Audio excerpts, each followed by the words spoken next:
nta mwana w'imfura waje kuririmba imbere afite ko boyishanyutse tibibaho. nta muririmbyi ugomba kuririmba w'umukobwa yambaye ipantaro. Female to come here singing one day wearing trousers. It is not possible. No. Muze mwubaha aha hantu.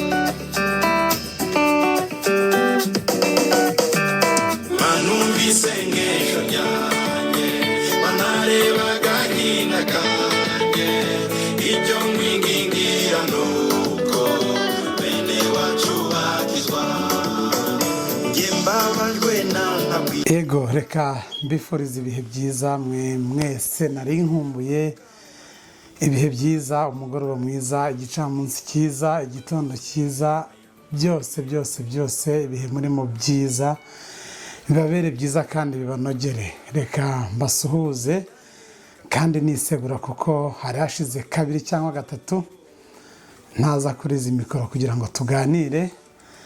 Byabanje kungora nari maze kwibagirwa kuri codinga neza ariko ni byiza ko mbashije kugera ahangaha nkamanje kugira ngo tuganire ku bintu bitandukanye, insanganyamatsiko zitandukanye. Byinshi byaravuzwe mu gihe nari naragiye gusura igihugu nkunda cyane, ariko ngubu naje kandi ndabashimira ko mwahisemo ibiganiro tubagezaho. Mwaramwe ngo birabubaka niba mutarambeshya, ariko ntago mwambeshya mwebwe muri abantu banjye, ntago mwambeshya. Niyo mpamvu nanjye nari narabasezeraniye kutabatenguha, ariko ntago byanturutseho. Karibu rero, nitwa Innocent Gasabato cyangwa se nitwa Gasabato Innocent, uko wabyita kose. Reka nze tuganire tudatinze reka tuganire ni ibintu bitureba. Hano hari ubutumwa bw'umukozi w'Imana cyangwa se umuvugabutumwa butakiriwe mu buryo bumwe. Nabonye kuri Twitter cyangwa se kuri X ubutumwa bwa Dr. Apotre Paul Gitwaza bwakiriwe mu buryo butandukanye. Apotre Gitwaza ni umuvugabutumwa umaze imyaka myinshi, wagize uruhare mu bikorwa byitwa iby'isanamitima mu gihugu cy'u Rwanda nyuma ya jenoside yakorewe Abatutsi, mu rugendo rw'ubumwe n'ubwiyunge abanyarwanda bagenze n'ubu baracyarurimo. Uyu mugabo rero witwa Dr. Paul Gitwaza ni umwe mu bavugabutumwa bubashywe bo mu Bapentekoste cyangwa se batangiye amatorero y'Abapentekoste mu Rwanda nyuma ya jenoside yakorewe Abatutsi. Ubutumwa rero yatambukije mu minsi ishize. Muri iki gihe cy'imbuga nkoranyambaga umuntu aravuga ikintu hanyuma amavideo agahererekanywa. Birashoboka yuko iyi video atari iya vuba, ariko aho imenyekaniye ntabwo abo ku mihanda bashyiramo imiyaga, oya bayisamira hejuru batitaye ngo imaze imyaka 2, imaze imyaka 5, imaze imyaka 10, imaze umunsi umwe, imaze iminsi ngahe, hanyuma bakayihererekanya. So gutanga ibitekerezo bakavuga bakiva inyuma.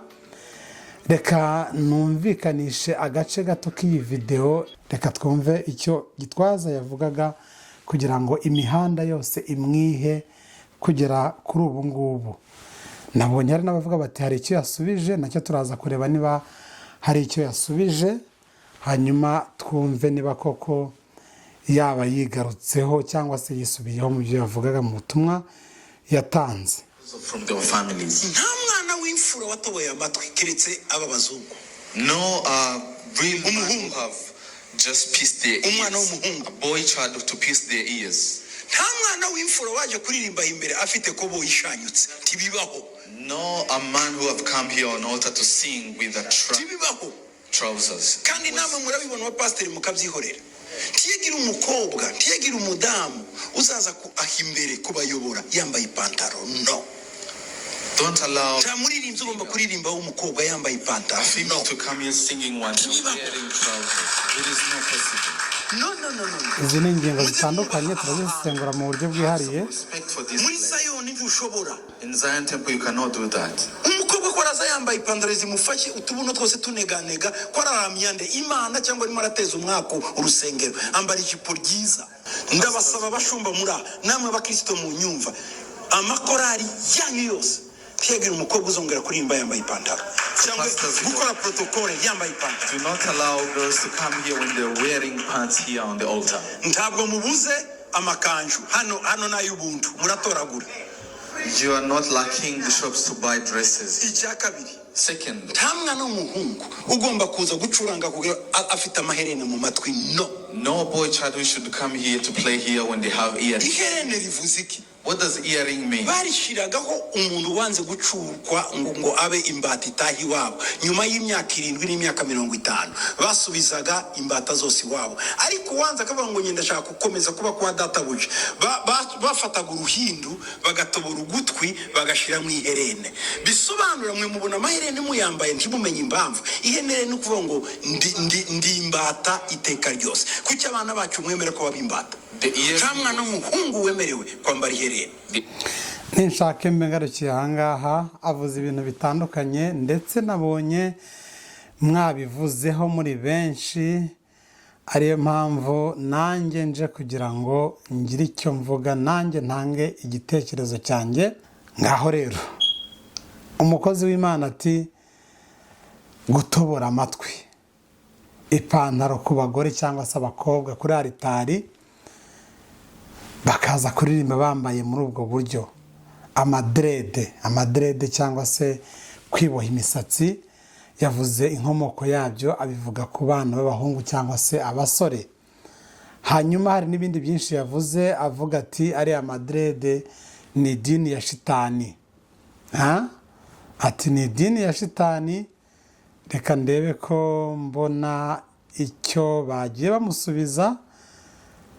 Ngira ngo imihanda yashyushye koko, imihanda yashyushye, ariko hari icyo nge nifuza kuvuga muri uyu mugoroba kirebana n'uyu mukozi w'Imana Paul Gitwaza.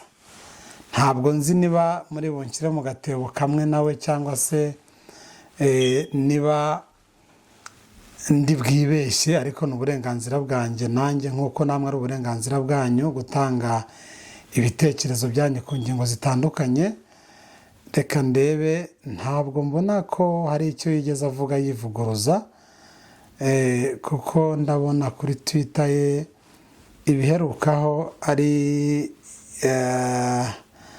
ngira ngo ni ikibwirizwa yatanze. Reka ndebe. Umuntu ugenda ushinga amatorero akashira abapasiteri, iyo umaze gukora ibyo niwe uzuba apotre. Uzuba apotre kuri titre. It's not the bishop hano kuri Zion, ni bishop iwabo hano. Is not. Ngira ngo ahangaha yari arimo asobanura neza iyo nyito yaturutse kwitwa amatitire bahabwa n'inkomoko yayo, ariko ndabona n'imyambaro yari yambaye ari imwe niyo yavugiyemo buriya butumwa yihanangiriza abantu runaka. None bavandimwe ndababaza nti mufite impamvu yihe iyo kwataka umukozi w'Imana? Mufite impamvu yihe iyo kwibasira umukozi w'Imana ucyaha abantu ahuje imyumvire nabo? Ubu butumwa ntabwo yabutangiye muri stade, nta nubwo yewe yabutangiye muri Rwanda Shima Imana cya giterane mpuzamatorero. Ntabwo ubutumwa yabutangiye kuri radiyo yumvwa n'abantu bose. Ni ubutumwa bugenewe abantu runaka, ni ubutumwa yatanze kuri audience runaka. Nuko ubu ngubu iki kimbuga nkoranyambaga cyaje gisa nkaho cyakuyeho imbibi n'umupaka, umuntu akabwira 2 hakumva 200. Ariko ubundi twibaze ku bakristo nibo turi buvugeho, yaba abari gutanga ibitekerezo kuri ubutumwa bwa Paul Gitwaza ari abakristo, nibura byakagize ihendahendero cyangwa se amahengekero. Ariko ubu butumwa yabubwiye ba nyirabwo, ahubwo mwe muri kubujajinga nk'abandi. Mwe muvuga ngo yabeshye, ngo yakabije, ngo wazasaba imbabazi, murabivuga muri nk'abande. Who are you? Muri bande mwebwe? Ubutumwa yabugeneye abantu afite uko avugana nabo bahuje iyobokamana, bahuje amateka, bahuje umuco ndetse banahuje n'inkomoko hariya iwabo imurenge. Benshi muzi ko abayoboke b'idini ya Gitwaza, za Zion Temple, aya ma Restoration Church ni abantu bakomoka ari imurenge. Birashoboka ko yabacyaha agacyaha cyane akoresheje imvugo itabanogeye, nyamara ababwira babyumva neza. None bari abantu cyangwa se iri dini rya Gitwaza ntabwo bivugiye muri Gatolika cyangwa se muri paruwase runaka, oya, yabwiye abantu bazi neza ko ibyo babwira ari ukuri. None kuki abantu mutazi imvugo ye muri kumujajinga, muramusabisha imbabazi nk'abande? Ese ubundi reka ubwo maze kubacyaha nanjye nse naho ngaruka muri kontekste ye. Ubwo ni iy'abakristo bafite imyemerere nk'iya Gitwaza cyangwa se ijya kwegera iya Gitwaza. Ese ubundi muzi inkomoko nubwo mwabyamaganye yo kwambara amaherena? Inkomoko y'amaherena ni iyihe? Inkomoko se yo kwambara ipantaro icitse bita deshire, uretse ko ubu ngubu isi yabaye umudugudu, uyu munsi umuntu arabyuka, nabyuka arebe kuri internet, arebe Rihana ukuntu yambaye imyenda icitse umubiri wose, hari n'ugeze yambara ibintu bisa n'ibikoze mu nyama. Muri aba bahanzi b'Abanyamerika bateye imbere uyu munsi nibo urubyiruko dufatiraho icyitegererezo, ukareba style ya Rihana ukumva niyo style yawe.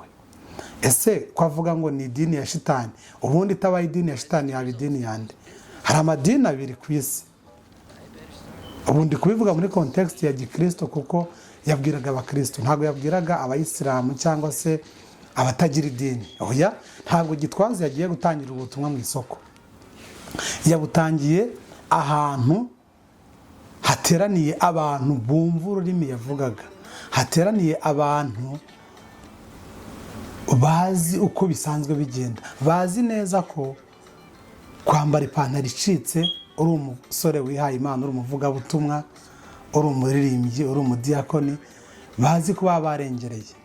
Aba nibo yabwiraga, ntabwo yagiye ngo avuge bafate megafone ngo ajye mu isoko. Oya, yabwiraga abantu basanzwe bazi neza ko barengereye. None uyu mukozi w'Imana muramwataka. Kanze ndebe umugabo bita Shaba, nawe nabonye asa naho Eric Shaba, nabonye nawe yanditse, hanyuma asa naho atereye hejuru, niba ntibeshya neza, reka nze ndebe, ati abarastafara n'abayoboke bande.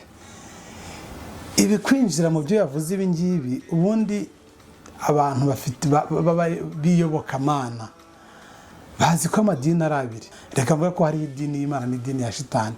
None ubundi iyi myambarire yindi niba agaragaza ko atari imyambarire ihwanye n'icyo ibyo bagenderaho cyangwa bigisha byemeza, ubundi yaba ashyomye cyangwa yaba ateshagujwe avuze ko atari idini y'Imana, avuze ko ari idini ya shitani. Hanyuma se ubundi mwebwe bikomoka he? Wenda ko barasta ho ndifataho gatoya, ariko tujye muri iriya myambarire isanzwe yo kwambara n'ubusa. Ubundi abantu bambara ubusa mu rusengero, urusengero rwabaye nk'ahandi hose. Iyo mikorere ni idini ya shitani, ntabwo idini y'Imana. Abakozi b'Imana bambara ubusa. Niba abantu basigaye bajya kuri aritari bambaye ubusa, abasore bambaye imyenda itabakwiye, bambaye imyenda bashwanyaguje cyangwa se baguze ku bushake bwabo, bazi ko iyo myenda icitse. Ubundi mujya mu idini itemera iyo myambarire, mujya gukora iki? Hanyuma ati abarastafara n'abayoboke bande. Ngo abarasta n'abayoboke bande. Undi aramusubiza ati ni Mazimpaka Jean Pierre, ni umunyamakuru, ati mujye kwiyogoshesha umuriro utaraza. Undi ati abagabo baba bazi amateka y'ibi bintu, ntabwo Dr Gitwaza yapfuye kubivuga. Of course uyu muntu ndemeranya nawe, ntabwo Gitwaza ni umuntu wize iyobokamana, ni dogiteri yize iyobokamana, nta bindi bintu yize, ubuzima bwe bwose yabuhariye iyobokamana. Iyo avuga ibintu aba yarakoze research, yakoze ubushakashatsi bitandukanye natwe tubona umuntu w'umunyamerika ugezweho yambaye ate, ameze ate, uku nguku abyutse, iyo style abyutse yambaye, natwe tukajya kuyambara tutazi aho yayikomoye. Ibi by'amatwi nabyize no mu mateka. We yavuze ko ari ikimenyetso cyo kwemera kuba imbata by'iteka ryose, imbata yanze kubaturwa mu mateka y'ubucakara, hanyuma yakwanga kubaturwa yakwimira mu bucakara bakayambika iherena, kikaba ikimenyetso cy'uko yemeye kubatwa by'iteka ryose.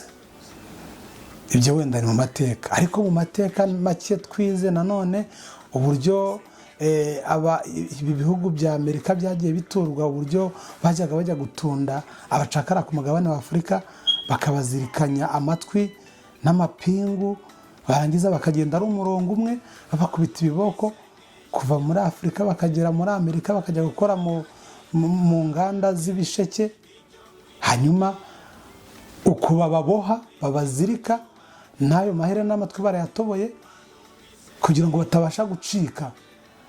Hanyuma hari n'abavuze yuko ngo ariho n'imyambaro ibi bya pocket down, byo kwambara ipantaro idafashe ku kibuno, nabyo ariho byaturutse, abantu bakiyanduza bakagenda bameze muri ubwo buryo, hanyuma natwe tukabyireba tukabyigana. None mwe muvuga ko abeshya, murabishingira kuki?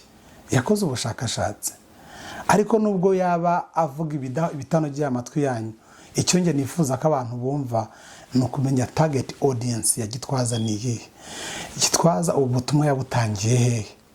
Yabutangiye mu rusengero rw'abakristo bumva neza imvugo ye, niho yabutangiye. Ntabwo ubutumwa yabutangiye muri resitora, ntabwo yagiye muri gare cyangwa ngo ajye mu ndege, ngo ajye mu ndege abwira abahisi n'abagenzi. Yabwiye abantu bumvikana ururimi, bazi n'umuco. N'umuco mu iyobokamana ni ikintu kibahwa cyane. None niba iyobokamana abantu basigaye bazanamo imico y'aho babonye bo yose, bakaza bagaterura, bakazana bakaroha, ubu abantu bakaba basigaye bajya muri aritari bambaye ubusa, abasore bambaye imyenda itabakwiye, bipfumuje amatwi, amadrede. Ubundi amadrede yaturutse hehe? Amadrede noneho yavuye ku bakobwa n'abagore, yageze ku bana n'abasore. Noneho hari abo njya mbona nkabona nta nubwo bazi no gukora isuku.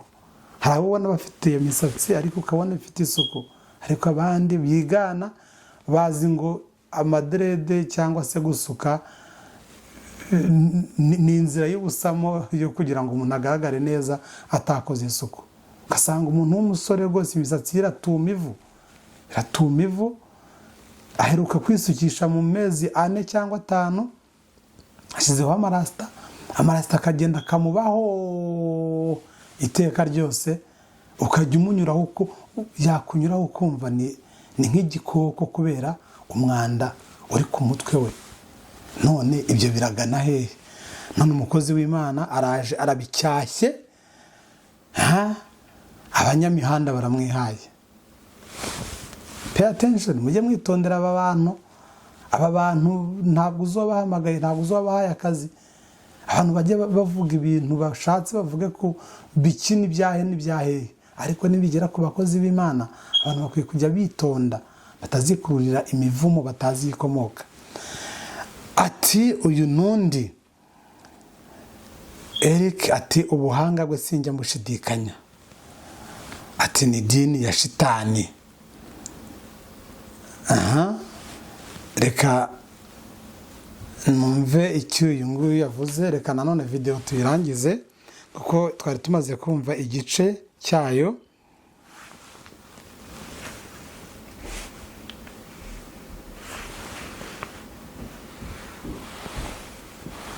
Twumve. Bivuze iki? What does earring mean? barishiragaho umuntu wanze gucurwa ngo abe imbata itahi wabo nyuma y'imyaka 7 n'imyaka 50 basubizaga imbata zose wabo ariko wanze akavuga ngo ngenda shaka gukomeza kuba kwa databuje bafataga uruhindu bagatobora ugutwi bagashira mu iherere. Uruhindu wenda kuba taruzi, uruhindu ni urushinge cyangwa se uruhitirizo, rufite amazina menshi.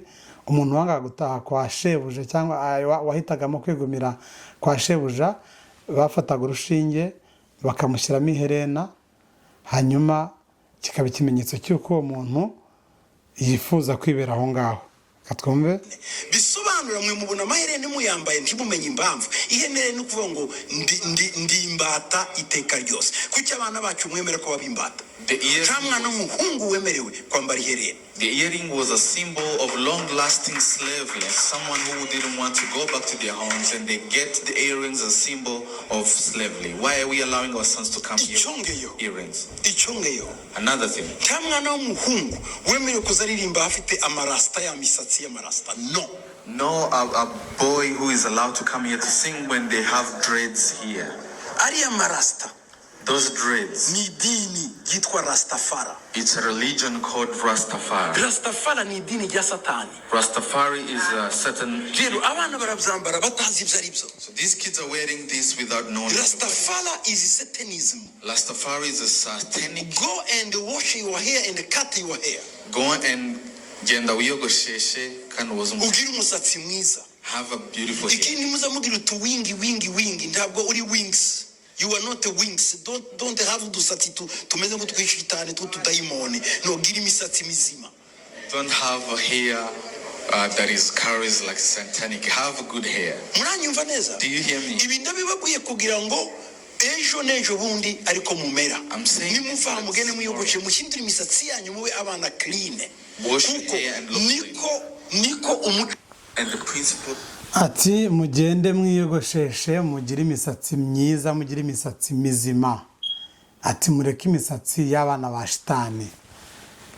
Nanjye niko mbyemera rwose ntitaye wenda kuri ubwo bushakashatsi bw'inkomoko y'abara Rastafari. Ahangaha ndimo ndabishaka kugira ngo ndebe icyo abahanga bandi bayivuzeho. Inkomoko ya Rastafarianism ikomoka mu Bajamaika mu 1930 n'abirabura, niho iyo dini ikomoka, ariko ba kera babikomora mu mico ya kera. Hanyuma ngiye kugaruka ku mugabane wa Afurika. Ibi ngibi ntabwo biha agaciro cyane, ntabwo ari byo bindaje ishinga, ahubwo ngicyo ntindaho ni ukwibaza ngo ese niba umukozi w'Imana acyashye cyangwa se anenze abantu afitanye nabo sinyare, afitanye nabo ikimenyetso, baziranye kuri byinshi kirebana n'amateka, imyemerere, akaba avuga ati ayo mapantaro abo bagore ntihakagira umugore wongera kujya kuri altari yambaye ipantaro. Ibi bitwaye iki? Ni igitenge. Ibi nyine binahura n'umuco, ariko n'umuco wabo, n'umuco ugendanye n'imyemerere yabo. Ntabwo rero numva impamvu abantu bakeneye guhagarara ngo bahangane bajye no kumutuka bikururire imivumo. Iyi ni imvugo aziranyeho nabo yayibwiraga kandi barabyumvise. Niba mwumvise muri iyi video, muri ayo majwi maze gukina ahangaha mu kanya, bakomye mu mashyi nyine kuko bari bumvise abakebuye neza. Izindi commentaire uyu yagize ati I support, reka mbanze nsome ni radio yo mu Rwanda yashyizeho yatwitinze umushumba mukuru w'itorero Zion Temple Celebration Center kwisi Dr. Apotre Paul Gitwaza avuga ko inkumi zambara amapantaro n'abasore bafite dread n'abambara amapantaro aciye bidakwiye ko bajya ku ruhimbi cyangwa se altari. Yagize ati I support Paul Gitwaza 100%. Ati nshyigikiye Dr. Gitwaza 100%. Altari ni ahantu hera. Ikibyica ni uko abantu batajya basoma ibyanditswe, naho ubundi usibye n'ipantaro ahubwo hari abahajya basa nabi ku mutima. This is another point.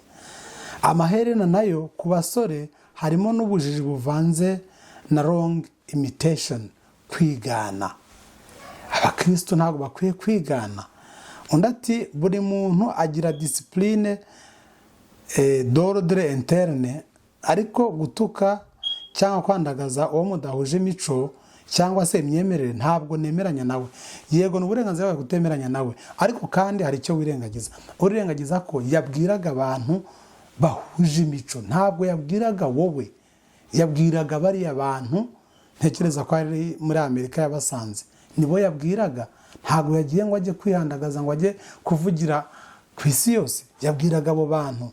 Ati undi ati Paul taught believers to avoid actions that might cause others to stumble in their faith. Despite being Christian, that disciple sinzi icyo ashatse kuvuga uyu nguyu. Undi ati kwambara ukikwiza ntibikugira umwere. Uzi ibyaha, uzi abanyabyaha isi yatunze kandi badafite ayo maherena n'amapantaro n'amadrede. Tujye tubahoka apana kwiyoberanya, ariko byose n'ubundi bipfa iyo umwe yigize umushumba abandi bakaba intama ze. It's okay uko bivuga nawe ni kubyumva. Kuba umushumba abandi bakaba intama ze wenda ni ibintu bitandukanye, ariko ntekereza ko icyo abantu bakwiye kureba ni ukwibaza ngo yabibwiraga abandi, bivugiye hehe, naho ibindi biri hanyuma y'ibi ngibi. Rwose abantu bagende buhoro, biturize, bareke umushumba cyangwa se umuyobozi w'itorero akebura abantu. Mwakoze cyane rero kubana natwe. Nanjye nuko mbibona, nuko ubutumwa bwatanzwe kandi bwumvikanye. Ahasigaye abo bureba nuko bishyira mu bikorwa. Mwakoze kubana natwe, mwakoze gukurikira iki kiganiro. Ndibwira ko mwakoze subscribe, ngaho iki kiganiro mucyoherereza abandi bakirebe nabo n'ibitekerezo bwite, nawe ufite ukundi ubibona. Ngaho nimukomeze mudushyigikire, mudusapotinge mu buryo bwose mushoboye. Imana ibarebe neza kandi ibaha amahoro n'imigisha, ibahe n'amafaranga. Bye, ibihe byiza, Imana ibarinde.